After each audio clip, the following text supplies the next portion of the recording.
Хүний амьдрал харахад энгийн мэт боловч бас тийм биш юм.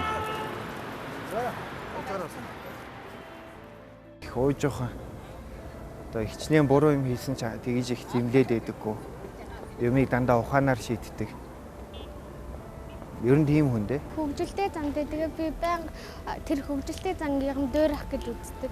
Амьдрал зааж өгнө.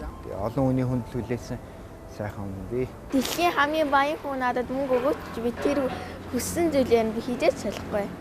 Ноён нуруутай тийм гэр бүлээ сайн авч удаг. Хүндэлж явна, шүтэж явна, биширч явна. Тэгж л явж байна. Буруу хэрэг хийсэн үед баян зүгээр хэлж өгдөг. Тэгээд би тэрэн дахиж тэр алдаага давтахгүй байхыг хүсдэг. Өөр хүүхдээ хүмүүжүүлэх ухаан байдаг юм л шүү дээ. Миний аав бол надад бол маш их нандин эрдэнэ. Би аавдаа их хайртай. Миний бодлоор аав гэдэг хүн бол гэр бүлээ авч явдаг. Өөр хүүхдээ өсгөж том болгож аж аргалтай сайхан амьдруулдаг. Нэг л аав байх та. Аавтайгаа хамт байх дуртай ажиллаар явсан хон баян уцаар ирдэг. Мэдээж хүн болгон л одоо аавыгаа шүтэж амьдардаг. Ээжигээ дөрэж аавыгаа шүтэж амьдардаг. Бас л аав шиг л ирэх хүн болно гэж бодож явдаг да. Аавтай би их хайртай. Би аавдаа маш их хайртай. Аав нар бүгд сайхан сэтгэлтэй байгаасай. Гэтэ миний хувьд бол юмыг үнэхээр ухаанаар шийдэж чаддаг. Хэрэгтэй үедээ юм бүтээж чаддаг. Хэлж чаддаг, хийж чаддаг. Тэр хүүхдүүдийнхээ амьд бурхан, амьд үлгэр жишээ. Тийм л хүн байх ёстой болов. Өөрөө аав шиг л аав болно да.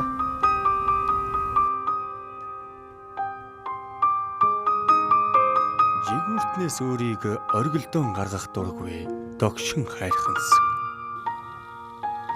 Миний нутгийн онгон шүтэн Монгол төрийн тахилагт хайрхан уул минь. Сувраг хайрхан ууландаа очиж мөргөлгүй олон жил болсон ч орчлонг туулах холын харгууга даатхан залбирч явдаг хүн байлээ. Хормойд чин тоглож өссөн хонгор багын дурсамжаа өгүүлж суун. Хайртай аавын минь үг мэд хажуудах нүмерт нь өгүүлэгдэн. Нутгаасаа гараад хичнээн жил болчихвдоо. Амьдралын эрхээр алсад суугатан уул шиг нүмертэй аавыг нь сангалзаж хайрхан уул таныхаа зүг үе үе ширтдэг гэсэн.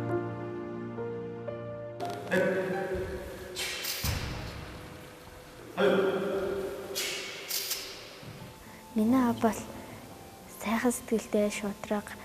Тэгээд аавынхаа шудраг шулуун зангаар нь би бахархдаг. Тэгээ аав маань надад их халамжтай. Ер нь хүүхдүүдтэй халамжтай. Тэгээд буруу зүйл хийвэл тэрийг нь засч өгдөг. Би том өрөөд аав ээжийнхээ ачиг хариулах. Там болоод тэгээд өөрсдийн тэгэл очиод дэмжлээл сувлал. Сайхан аав ээжигээ ятраахгүй. Ер нь бол би хүүхэд тахтай ер нь эр хүнд итгэдэг байсан. Яагаад гэвэл миний аав их тийм чанга хүн, хатуу хүн. Ер нь л бид нэрийг одоо ч гэсэн цагаан сараар очиод золоход өвгөнд минь та нар ороогүйгээс болж гэдэг үг дандаа хэлдэг. Тэгэхэд би өөрөө хүүхэд хүн шүү дээ тийм бас тухайн үеийн хүүхэд гэдэг ойлголтоор бас надад мэдгүй чадахгүй юм байсан л хүүхдийн ухаанаар аа маань яагаад намайг ингэж захиндаг байсан бол гэж суутахаар би жоохон эр хүнд жоохон итгэл жоохон юм тий бүгдийг нь яг өөрийгөө авардаг бол. Ер нь бол би том болоод эмч болно гэж боддог. Тэгээд аав том болоод таквондод ороод тэгээд ер нь таквондогоор суралцж байгаа явцдаа тэгээд мэрэгчлээ эзэмшээрэл гэсэн. Миний хань ястал нөгөө уул аав шиг надтай бол төшгтэй. Яагаад гэвэл би хүүхэд насныхаа ааваас авч чадаагүй харийг би нөхрөөсөө илүү их мэдэрдэг. Магадгүй би заримдаа гэр бүлийнхаа хүндээ те охин шиг те уцаар ярихдаа хүртэл ааваа гэж ярьдаг. Тэгээ зарим хүмүүс бодоод гайхдаг л баг. чи нөхөр чи юм уу аав чи юм уу гэ санаанд байж байгаа би зүгээр миний ханаа гэж ярьж яснаа гинт аав одоо юу хэрэгтэй вэ гэх жишээтэй. Тэгээ ер нь бол хүүхэд насныхаа ааваас авах хайрыг би хань ээждээс илүү авсан. Миний хань одоо өөр хүүхдүүдэд одоо хүмүүжүүлж байгаа байдал бол миний 80% ч биш юмаа гэхэд 90% нь бол байдаг. 100% гэж арай хэлэхгүй. Заримдаа би нөхрөө тэгдэг байхгүй юу. Хүүхдүүдтэй нэг хатуухан загнаад гар хүрээч гэх үе үед юм. Яг бол би өөрөө нөгөө эцэгтэй гар хүргэдэг байсан учраас юм уу. Хүүхдүүд маань ааваас бол нэг ч удаа тэгээд зодуурын амт үзээгүй. Тэгээд загинсан ч гэсэн нэг тэгээд нэг загинчаал дараа нь эргээд баг толгойг нийлээд эрхлүүлээд өнгөрдөг байхгүй. За манай Амина маань 2013 оны 8 сард ирсэн хүүхд юм байна. Манай клуб дээр. Тий, тэгээд одоогоор жилийн хугацаанд чинь 6 тэмцээнд оролцсон. 6 тэмцээнд тэмцээн болгондоо медальтай ингэж оролцсон байгаа. Аав бол намайг ер нь их дэмждэг. Таеквондо дээр. Ихэнхдээ бол би өөрөө клуб руугаа өөрөө явдаг. Тэгээ орой нөгөө 3 дахь өдөр болохоо орой ордог. Тэр үед болохоор ингээд 9 цаг үед харахгүй болсон үед тарахаар аав ирж авдаг. Би хүүхд болгоныг хүргэж өгч чадахгүй. Мэдээж ойлгомжтой тэгэл ирээл суудсан байдаг. Хүүхдээ авахын тулд зарим нэг эцэгчүүд байдаг шүү дээ ирж авдаггүй. Тэгээ багшд нь хариуцлагыг хүлээлгээд байдаг. Тий. Тэгээ Аминыгийн аавын хувьд бол байнга сууж идэв шүү дээ ер нь бол.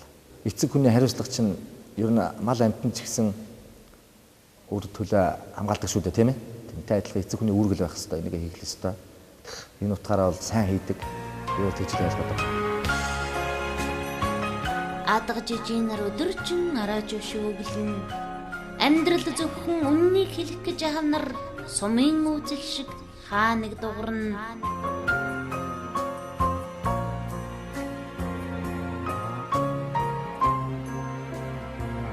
Ер нь бол манай хүүхдүүд аавыгаа ер нь би л яг хөтэ нөгөө эмэгтэй хүн үргэлж нөгөө галтгоод байгаа нь бол үргэлж ингээд нөгөө хүүхдүүдтэй л уураа гаргая хэрэгтэй. Тэгэхэд чинь манай хүүхдүүд бол сүүлийн үед бол намайг ер нь юм хэлжээ гэж бодно. Арай аавыг нэг дуурахад бол харин арай өөр үдээ. Тэгээ би болохоор нөгөө өвгнийг одоо тэр хэрүүд оруулаад арай оролцуулах гэдэг. Манай хүн бол тэгдэггүй их зайгаа барина өө заримдаа хуурах. Тэгээд би ч болохоор нөгөө нэг гэр бүлийн оюут ингээд холилдоод байх юм шиг бодоод идэв. Тэгээд манай хүн ч юм ном уншаад тэгдэм арайд нэг бидний хэрүүд донд ордгоо. Тэгээд ер нь алсаас харчаал тэгээд нэг тэгээр ингээрэ гэчээд явж идэг. Тэгээ сайныг дагуул сарны гэрэл мууг дагуул могоо орлоо шүү. Найзыгаа зөв сонгож найзлаарай л гэнэ. Хүний тавилан гэдэг хийгээд тавьчихсан сувраг биш ээ. Хизээ хинтээ таарах, хаанаас ханиа олох бүгд л санамсаргүй байгаад санаатай байж болох зүйлс. Хүний амьдралын хууль ёсоор хос хоёрын учрал эхэлж, хамт амьдрах хорвоогийн өдрүүдийн тоог эхлүүлжээ. Хоёр талын аав ээжүүд нь хүлээн зөвшөөрөхгүй байсан ч хайр сэтгэлээ бөхөөсөнгүй хайрлаж, уулзаж явсаар хоёр дахь хүүгээ төрсний дараа л нэг гэрт орох тавилан заяасан гэдэг. Хоёр хүн танилцаад баг 25 жил намайг ном зарж эхлэхэд бид хоёр чинь танилцсан шүү дээ. Тэгээ номтой холбоотой. Миний багын мөрөөдөл эмч болох мөрөөдөл байсан. Тэгээд яг ангаахтай конкурсанд орсон бодовч тэнцээгүй баахан номнууд авсан. Тэгээд тэр номоо одоо хаашаа ихээ мэдгүй. Тэгээд хүнсний хайрын тэнд анх ном зардаг нэг 5 хүн байсан. Тэгээд тэрэн дотроос явж байгаад арай ихтэй номнуудаа бариад ахаа их чи ах уу гэдгсэн чинь хүмүүс бэлэн мөнгөөр авахгүй номоо үлдээгээд яв гэдэг. Тэгэхээр н одоо өвгнийгээ хараад анх нас намтай бас нүдэнд дулаахан харагдсан тухайн үедээ. Тэгээд номоо өгчөөд итгээд явсан. Би ч тэрнийг худалдаж аваад тэгэл тэгж явж байгаа л танилцсан. Нөгөө боё нэг онгон дээр ярьдаг штэ. Чи миний ихнэр болоораа чи гэл. Тэтгэлийн хөвгтэй тэгээд өөрөө нэг дугаар ангид явж байгаа л тэгдэг штэ. Тиймэрхүү юм болсон юм байна. Ерөнхийдөө бол насны зүрх бас нэлээд байгаа. Байлгүй яхаа бид тэр ч одоо уян мулдархын даваан дээр л байгаа. Тэгэл маргааш ирээд номныхоо мөнгийг аваарай, 7 хоногийн дараа ирж аваарай, 5 хоногийн дараа гэж нэмэгдгээд бараг 3 4 сар гарсан байна. Тэгээ энэ хугацаанд чинь тэгээд очих болгонд нэг бол хоолнд оруулна, эсвэл нэг ундаагаар дайлах маркаар ингэж явж. Тэгээд би тэр бараг нүдний хаарц хөдөлгөөн юмар нь тань тэгэл ер нь за ер нь энэ хүн ер нь миний ихнэр болох юм байна да гэсэн бодлоо. Тэгэл ерөөс нэг мэдсэн чинь энэ маань хоньны хаагаар хоол хийгээл зөөдөг болчихсон байсан. Тэгэл ерөөсөө тэгэл хоёулаа нэг гэртээ орсон доо. нөгөө нас агсан үнтэй суулаа муулаа гэдэг намайг татгалцдаг байсан. Тэгэл нууцаар уулзсаар яваад нэг мэтгэд анхныхаа хүүхдээ гидсэндээ хэлсэн. Тэгэл хүүгээ гаргаад би тэр чинь бас л тогтчих өгөхгүй 12 дугаар хороолын одоо өндөр сансар гэжтэй өндөр 3 тэнд туристны байранд байсан, хүнсний ойрын тэнд мэрэгчлэлтний ойрын тэнд туристийн байранд байсан бас л тиймэрхүү маркер явцараад хоёр дахь хүүгээ гараад ой хурж яхад аргагүй би хадам ээжтэйгээ танилцаж их ах. Тэгээ хадам ээж рүүгээ манай хүн нөгөө газрын зураг авчиж өг гэж хэлж намайг авчиж уулзсан. Би бас ээж аваас одоо хадамаас одоо их имээдэг. За нэг гэртээ орхон ч хожуу орсон юм байгаа. Анхны маань хүүхд маань төрөөд би тэр чинь оочхоор орон байр байдгүй. Энэ маань хөдөө яваад 6 сар болсны дараагаар ирээд тэгээд нэг байр хөлслөж суусан. Тэр үед чинь одоо хүүхдээ хараалаа. Тэгээд төрөөд явчихт нь хаанаас санагалддаг юм байл шүү дээ хүн чинь. Аюу их санд юм байл. Тэгээд 6 сарын дараа ирэхэд л нар гийж байгаа юм да. Тий. Өртөө хүн жаргалтай гэдэг үг чинь үнэн байт юм. Тэгэл бодогдох юм бол ерөөсөө нөгөө хүүхд бодогдож байгаа юм. Манай болохоор одоо нийт 24 жил ном зарж байгаа. Тэгээд өвөл болохоор даарсан ажиллаа хийн, 100 халсан ажиллаа хийн.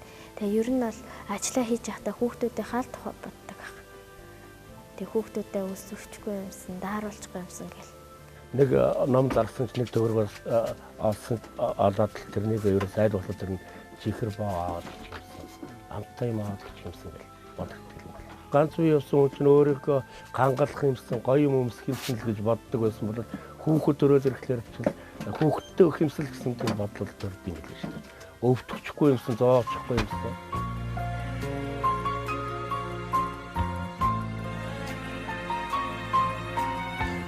Өөрийнхөө хамгийн сайхан жаргалтай мочин маань юу гэвэл анхны том хүн маань төрөөд намаа нэг баярлуулж байлаа. Дараа нь одоо хүүхдүүд маань төрлөө. Бурхнаас гуйжээс хүсчээсэн охин маань төрлөө. Амьдралдаа бас жаргалтай эцэг хүний бас тийм нэг мөчиг үтсэндээ хүүхдүүд маань ууй баярлуулж байхад амьдрах ухаан, амьдрах идэх их сэрүүдэг. Алаг чулуу хээрээс хормойлж хүүдэн зүслүүлэн алсын замд уулсын нэр тогтоолгож ухаан нэмнэ.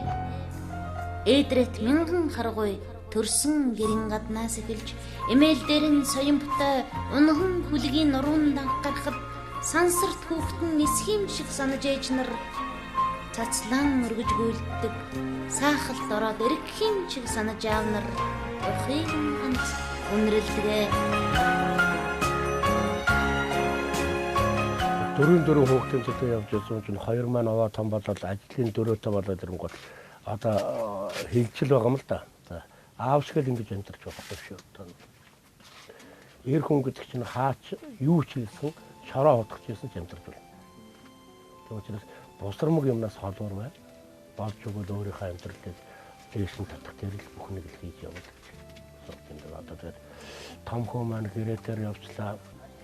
Цалин бонлоо юм авдаг юм гэсэн ямар ч лсэн гэрээний хугацаанд тэр мөнгөөр цуглуулж яагаад өөрөө нэг өөрийнхөө хэдийрээд амьдралдаа хэрэг болчих юм. Газартаа бол, гэртээ бол, дараа нь их нэртэй бол гэж сураад юм даа.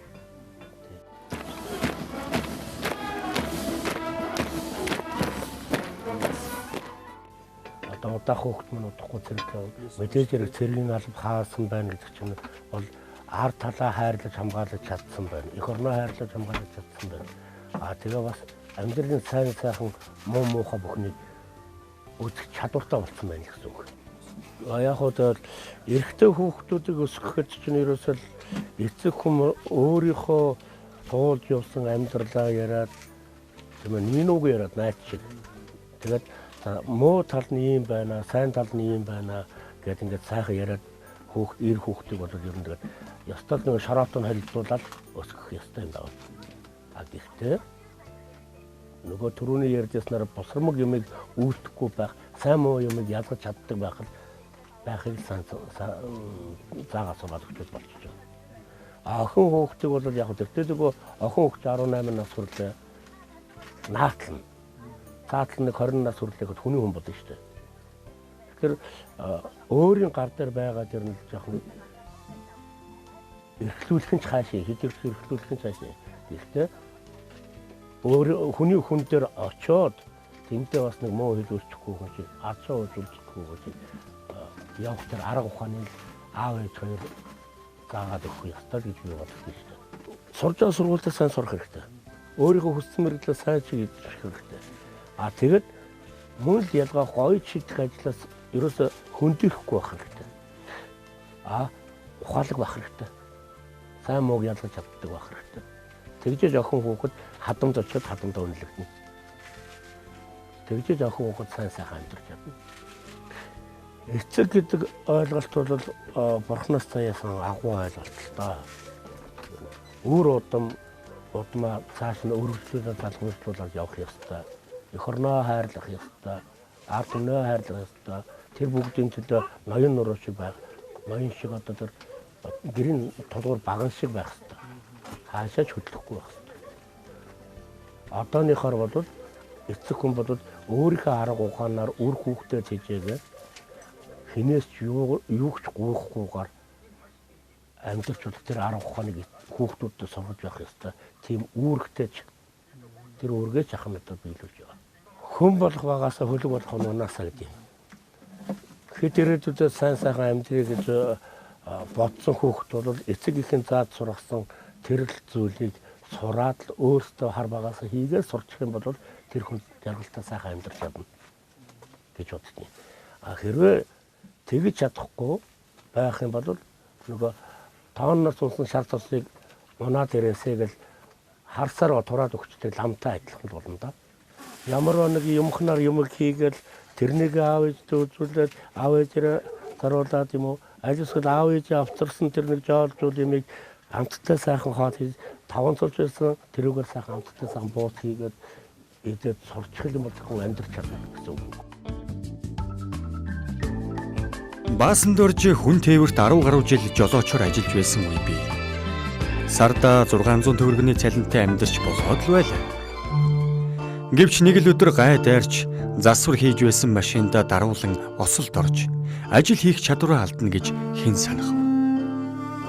Группд орж 4 сар хэвтэрт байсны эцэст ямар ч байсан явахтайгаа болсон байна. Сарда группийн 70 төгрөгийн тэтгэмжээр амьдрах аргагүйд хүрсэн учраас группийн мөнгөөрөө картын талх хүртэл аван зарж үтсэн ч тэр өдөртөө л цагдаа тураалган бүр өрөнд орчихжээ.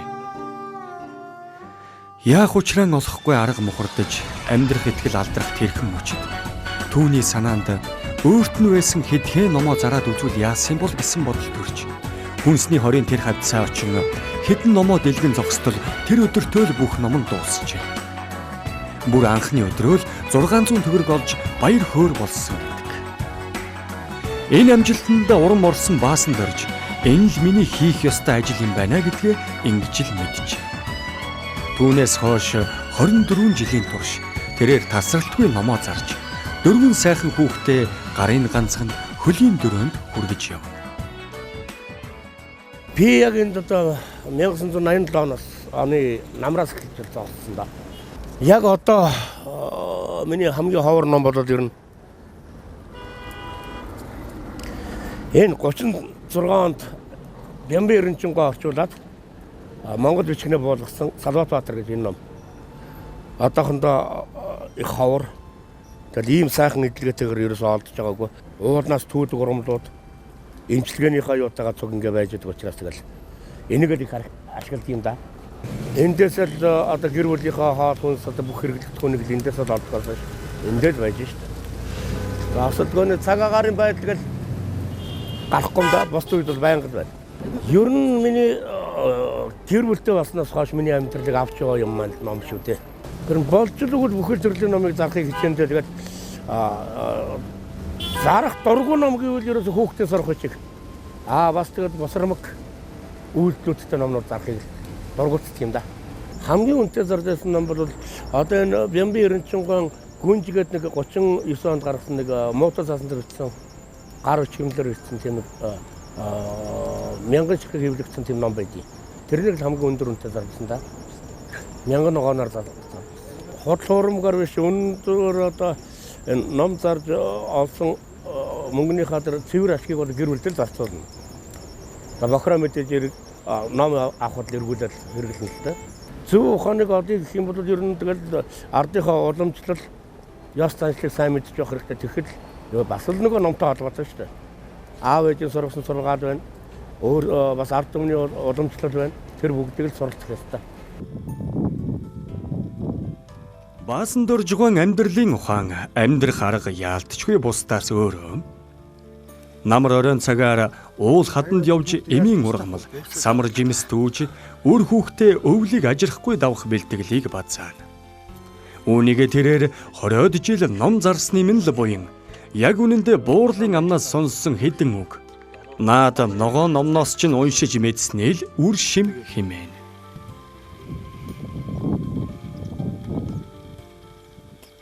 Ямар ч гэсэн миний 4 хүүхэд хүн болсноос хойш хэрэг нэг шахмат юм хэрэгэлсэнгүй. За тэгээд нэг янз бүр дөрүүдийн тэр нэг варен зэрэг нэг хитсэнгүү дээ. Байгалийн өгөөч юм да. Өвдөдсөн юм сургаал. Адаглал одоо хүүхдийн би жоохон тавгуурхаад ирвэл сүд түүгээл халгаа түүгээд сарун түүгээл тэгэл ирүүлчих боломж их байж шүү дээ. Мэдээж өөрийнхөө сурсан мэдсэн бөөрн хэд байгаа юм хүүхдүүдэд өвлөжөхийн тулд явна да. Тэгэл бодж л өгвөл заавчлан гарах юм бол хүүхдүүдэд ургуул таниулдаг л юм. Тэгэл ийм юм тэгж найруулна ингэж уuna гэл. Авах хүнд нэг өгч эрдэнэ. Орхих хүнд 1000 сургаалч үлэг.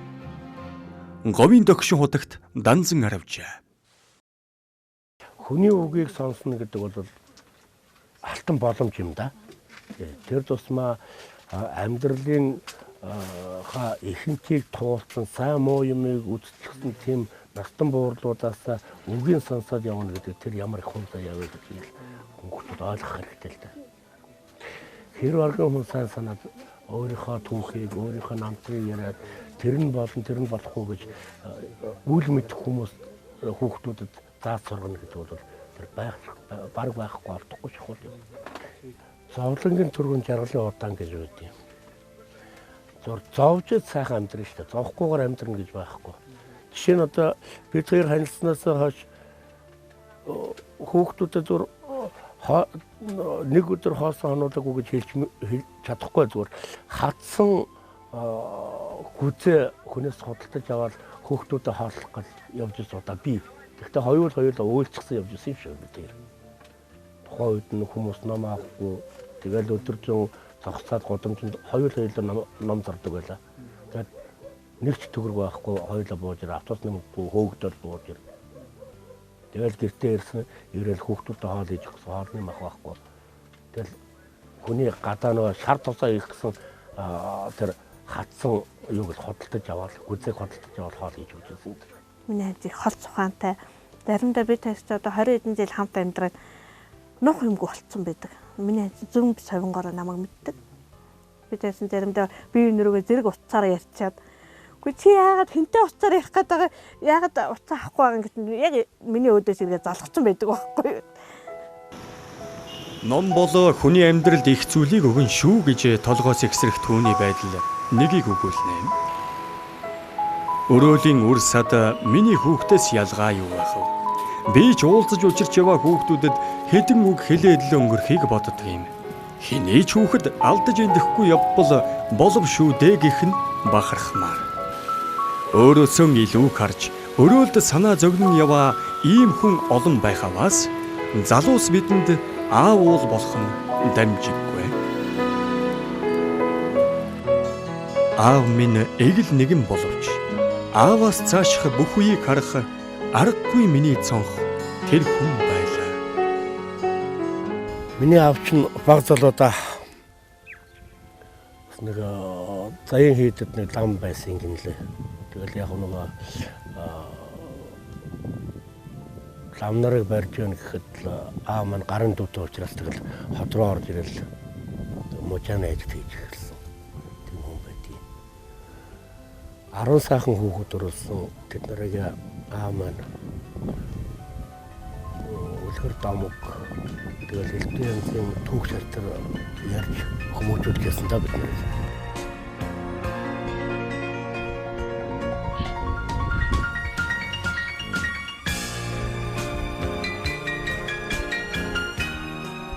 Хазайлгаж болохгүй тэтэм шиг нэрээр чинь би оволсон халуун зүрхний уйрал хайр гунгийн чинь хүртэл өвлсөн өргөстэй орчлонд бүдчээд уйлд суухын цагтаа хүн өлгийг минь сийлсэн аавтай болохоор амьд явж чаддгаа.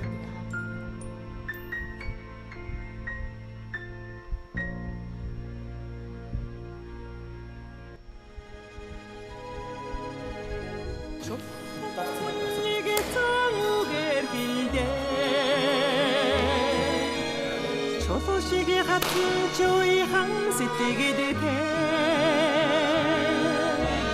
친구 하링이 기치하여 장수 스티딩이 주르는 후르대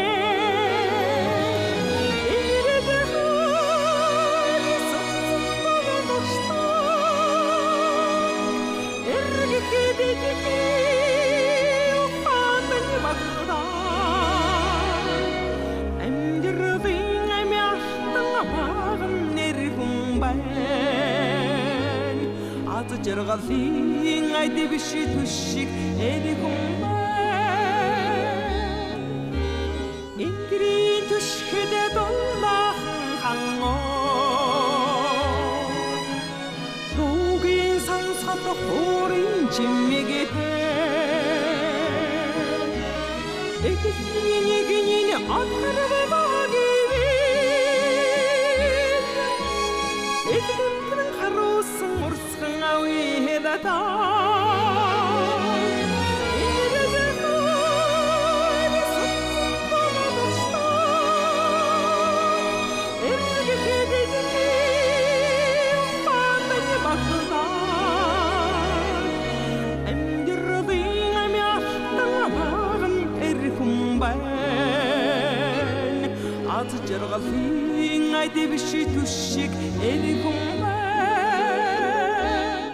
бахархаж явдаг. Миний анчин миний аавч болдог, хань минь болдог, найз минь болдог.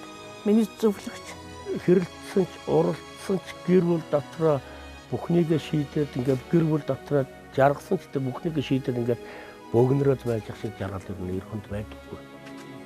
Гэр бүл бол нэг ёсондоо нэг вант улсан. Тэр вант улсын толгой нь бол ээж аав хоёр.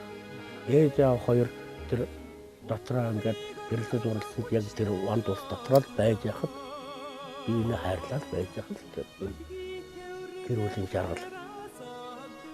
Гэр хүний жаргал.